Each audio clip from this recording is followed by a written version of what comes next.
Bem-vindo à lição 10, Criando nossas classes. Agora que já estudamos como usar as classes existentes na biblioteca de classes do Java, estudaremos como criar nossas próprias classes. Nesta lição, para facilmente entender como criá-las, realizaremos um exemplo de classe no qual adicionaremos dados e funcionalidades à medida em que avançamos o curso. Criaremos uma classe com informações de um estudante. Ao final desta lição, o estudante será capaz de criar suas próprias classes, declarar atributos e métodos para as classes, usar o objeto this para acessar dados de instância, utilizar overloading de métodos, importar e criar pacotes, utilizar modificadores de acesso para controlar o acesso aos elementos de uma classe. Algumas observações devem ser feitas quanto à sintaxe que será usada nesta lição. Asterisco significa que pode haver nenhuma ou diversas ocorrências na linha em que for aplicado. Descrição indica que você deve substituir o trecho por um determinado valor, ao invés de digitá-lo como está. Abre e fecha colchetes. Indica que esta é uma parte opcional. Antes de escrever sua classe, primeiro pense onde e como sua classe será utilizada. Pense em um nome apropriado para a classe e liste todas as informações ou propriedades que deseje que ela tenha. Liste também os métodos que serão utilizados para a classe. Para definir uma classe, escrevemos modificador, opcional, palavra-chave class, nome da sua classe, atributos definidos para a classe, opcional, método construtor, opcional, declaração do método, opcional. Nesta lição, criaremos uma classe que conterá o registro de um estudante. Como já identificamos o objetivo da nossa classe, agora podemos nomeá-la. Um nome apropriado para a nossa classe seria Student Record. Para definir nossa classe, escrevemos public class Student Record, abre chaves, fecha chaves. Para declarar um certo atributo para a nossa classe, escrevemos modificador, opcional, tipo do atributo. Nome pode ser qualquer identificador válido.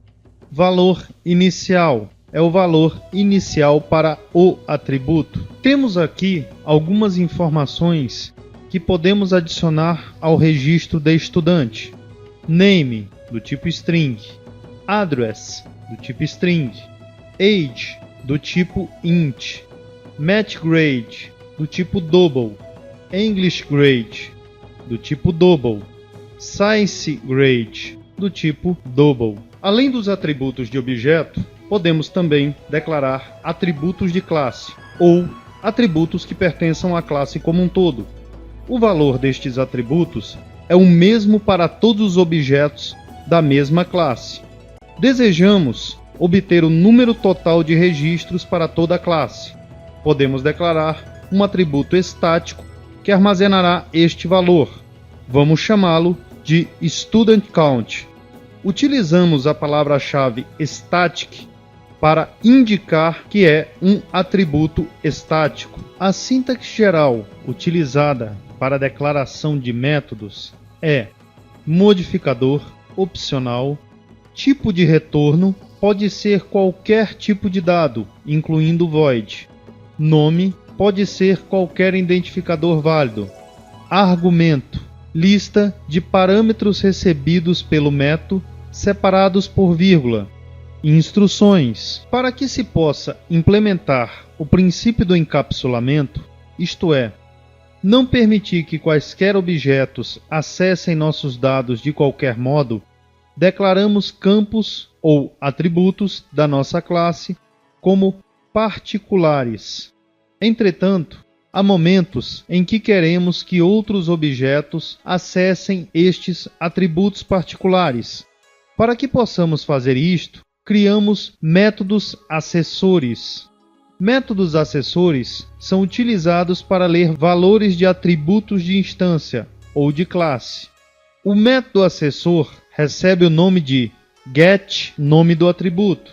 Ele retorna um valor. Neste exemplo, criamos um método para retornar o conteúdo do atributo name e criamos um método para retornar a média de todas as notas. Para que outros objetos possam modificar os nossos dados, disponibilizamos métodos que possam gravar ou alterar os valores dos nossos atributos de instância ou de classe. Chamamos a estes métodos modificadores. Este método é escrito como set nome do atributo. Repare o exemplo set name. Neste caso, queremos modificar o atributo name. Então, passamos para este método uma string, que é o mesmo valor do tipo do atributo. É possível ter vários comandos return para um método, desde que eles não pertençam ao mesmo bloco. Também é possível utilizar constantes para retornar valores, ao invés de atributos. Neste exemplo, caso o argumento passado possua o valor 1, retornamos a string 1. Caso o argumento passado possua o valor 2, retornamos a string 2. Caso o argumento passado não possua nenhum dos dois valores, retornamos a string default none. Para o atributo estático criado anteriormente, studentCount, podemos criar um método estático para obter o seu conteúdo. Public static int get studentCount, que retornará o valor de studentCount. Aqui temos um exemplo completo para a classe que acabamos de criar. Criamos 3 objetos de studentRecord: AnnaRecord, BirraRecord, ChrisRecord. Enviamos o nome para o objeto AnnaRecord como Anna. Enviamos o nome para BirraRecord como Birra. Enviamos o nome para ChrisRecord como Chris. Mostramos o nome do objeto AnnaRecord. Verificamos o count de studentRecord. O objeto dis é utilizado para acessar atributos ou métodos de objeto. Vejamos um exemplo. Public void setAge int age dis.age recebe age. Este método irá atribuir o valor do argumento age para o atributo de objeto age do objeto studentRecord. Em nossas classes, podemos necessitar de criar métodos que tenham os mesmos nomes, mas que funcionem de maneira diferente, dependendo dos argumentos que informamos. Esta capacidade é chamada de overloading de métodos, que permite que um método possua o mesmo nome, entretanto, com diferentes argumentos, possa ter implementações diferentes e retornar valores de diferentes tipos, ao invés de ficar inventando novos nomes todas as vezes. Overloading de métodos pode ser utilizado quando a mesma operação possui implementações diferentes. Neste exemplo, temos 2 métodos com o nome print.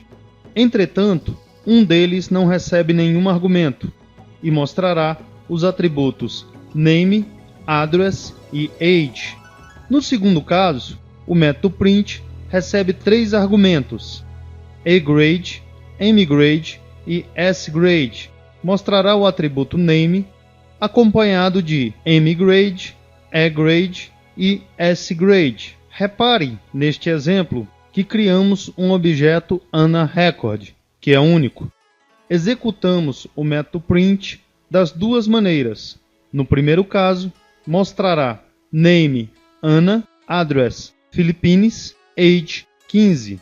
No segundo caso, mostrará name Anna, math grade 80, English grade 95.5, Science grade 100. Discutimos anteriormente o conceito de construtores. Construtores são importantes na criação de um objeto. É um método onde são colocadas todas as inicializações. temos as seguintes propriedades de um construtor. Possuem o mesmo nome da classe. Construtor é um método, entretanto, somente as seguintes informações podem ser colocadas no cabeçalho do construtor: escopo ou identificador de acessibilidade, nome do construtor, argumentos, caso necessário. Não retornam valor. São executados automaticamente na utilização do operador new durante a instanciação da classe. Para declarar um construtor, escrevemos modificador, nome da classe, entre parênteses, o argumento opcional e dentro do construtor as suas instruções. Toda classe tem o seu construtor padrão. É um construtor público e sem argumentos. Se não for definido um construtor para a classe, então, implicitamente, é assumido um construtor padrão. Por exemplo, na nossa classe StudentRecord, o construtor padrão é definido do seguinte modo: public StudentRecord, abre e fecha parênteses. Como mencionamos anteriormente, construtores também podem sofrer overloading. Por exemplo, temos aqui 4 construtores. O primeiro deles não recebe nenhum argumento. O segundo deles recebe como argumento string name. O terceiro recebe como argumento string name e string address. E o quarto recebe como argumento double mgrade, double egrade, double sgrade. E agora iremos criar 3 objetos utilizando cada um dos construtores. AnnaRecord utiliza o segundo construtor, bRecord utiliza o terceiro construtor e ChrisRecord utiliza o quarto construtor. Chamadas a construtores podem ser cruzadas, o que significa que é possível chamar um construtor de dentro de outro construtor. Usamos a chamada this, abre e fecha parênteses, para isso. Há alguns detalhes que devem ser lembrados na utilização da chamada do construtor por this, abre e fecha parênteses. A chamada do construtor deve sempre ocorrer na primeira linha de instrução. É utilizado para a chamada de um construtor. A chamada ao this, abre e fecha parênteses, pode ser seguida por outras instruções. Neste exemplo, quando se executa a instrução do método main, será chamado o primeiro construtor. A instrução inicial deste construtor resultará na chamada ao segundo construtor. Pacotes são utilizados para agrupar classes e interfaces relacionadas em uma única unidade. Esta é uma característica poderosa que oferece um mecanismo para gerenciamento de um grande grupo de classes e interfaces e evita possíveis conflitos de nome. Para utilizar classes externas ao pacote, é necessário importar os pacotes desta classe. Por padrão, todas as classes Java importam o pacote JavaLang. É por isso que você pode utilizar classes tais como string, integer, entre outras, dentro da sua classe, mesmo não tendo importado nenhum pacote explicitamente. A sintaxe para importar pacote é a seguinte: import, nome do pacote, nome da classe, ponto e vírgula.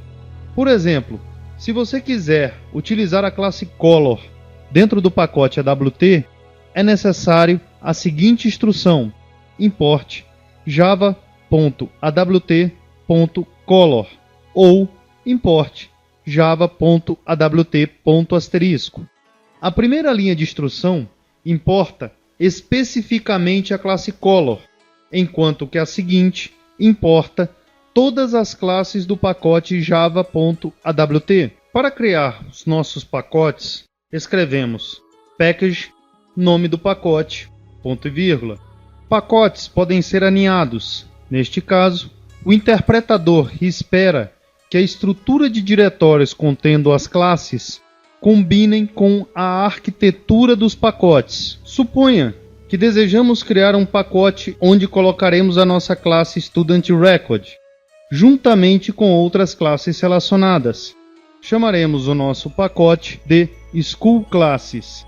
A primeira coisa que temos de fazer é criar uma pasta chamada SchoolClasses. Em seguida, copiar para esta pasta todas as classes que pertençam a este pacote e adicionarmos a seguinte instrução no arquivo da classe StudentRecord. Lembre-se, essa instrução deve ser a primeira instrução da classe. Package school classes, ponto e vírgula. Suponha que colocamos o pacote school classes sobre o diretório C++. Precisamos que a variável de ambiente classPath aponte para este diretório, de tal forma que quando executemos a classe, a JVM, seja capaz de enxergar aonde estão armazenadas. Suponha que sigamos os passos para compilar e executar a classe StudentRecord que escrevemos. Surge então o erro NoClassDefFoundError, que significa que o Java desconhece aonde procurar por esta classe. Se desejamos executar esta classe, teremos que dizer ao Java o seu nome completo, schoolclasses.studentRecord. Também teremos que dizer à JVM aonde procurar pelos nossos pacotes, que neste caso é no C++. Para fazer isto, devemos definir a variável classPath. Para definir a variável classPath no Windows, digitamos a seguinte linha de comando: set classPath igual a C++, onde C++ é o diretório aonde colocamos os nossos pacotes. Após definir a variável classPath, podemos executar a nossa classe em qualquer pasta, digitando java schoolclasses.studentRecord. Para sistemas baseados no Unix, tais como Linux, por exemplo, suponha que nossas classes estejam no diretório /usr/local/myclasses. Escrevemos então export classPath igual /usr/local/myclasses. Observe então que é possível definir a variável classPath em qualquer lugar do sistema operacional. É possível definir mais de um local de pesquisa. Basta separá-los por ponto e vírgula no Windows e dois pontos em sistemas baseados em Unix. Por exemplo, set classPath igual c:/myclasses, ponto e vírgula, d:/, ponto e vírgula, e:/myprograms/java. E para sistemas baseados no Unix, export classPath igual /usr/local/java, /usr/myclasses. Quando estamos criando as nossas classes e definindo os seus atributos e métodos, queremos implementar algum tipo de restrição.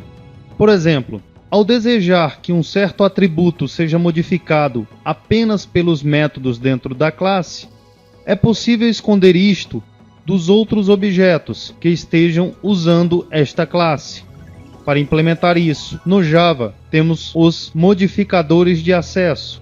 Existem 4 diferentes tipos de modificadores de acesso: Public, Private, Protected e Default. Os 3 primeiros modificadores são escritos explicitamente no código para indicar o acesso. Para o tipo Default, não se utiliza nenhuma palavra-chave. Acesso padrão especifica que os elementos da classe são acessíveis somente aos métodos internos da classe e às suas subclasses. Não há palavra-chave para o modificador default, sendo aplicado na ausência de um modificador de acesso. Por exemplo, o atributo de objeto name e o método getName podem ser acessados somente por métodos internos à classe e por subclasses de StudentRecord. Falaremos sobre subclasses em próximas lições. Acesso público especifica que os elementos da classe são acessíveis tanto internamente quanto externamente à classe. Qualquer objeto que interage com a classe pode ter acesso aos elementos públicos da classe. O atributo de objeto name e o método getName podem ser acessados a partir de outros objetos. Acesso protegido especifica que somente classes no mesmo pacote podem ter acesso aos atributos e métodos da classe. O atributo de objeto name e o método getName podem ser acessados por outros objetos, desde que os objetos pertençam ao mesmo pacote da classe Student Record. Acesso particular especifica que os elementos da classe são acessíveis somente na classe que o definiu. O atributo de objeto name e o método getName podem ser acessados somente por métodos internos à classe. Nesta lição, vimos definindo nossas classes, declarando atributos, declarando métodos, valores de retorno e múltiplos comandos return, o objeto this, overloading de métodos, construtores, pacotes, modificadores de acesso. Os seguintes parceiros tornaram o Jedi possível em língua portuguesa: Instituto CTS, Sun Microsystems, Java Research and Development Center da Universidade das Filipinas, DFJUG, Banco do Brasil, Politec, Borland, Instituto Gaudium e CNBB.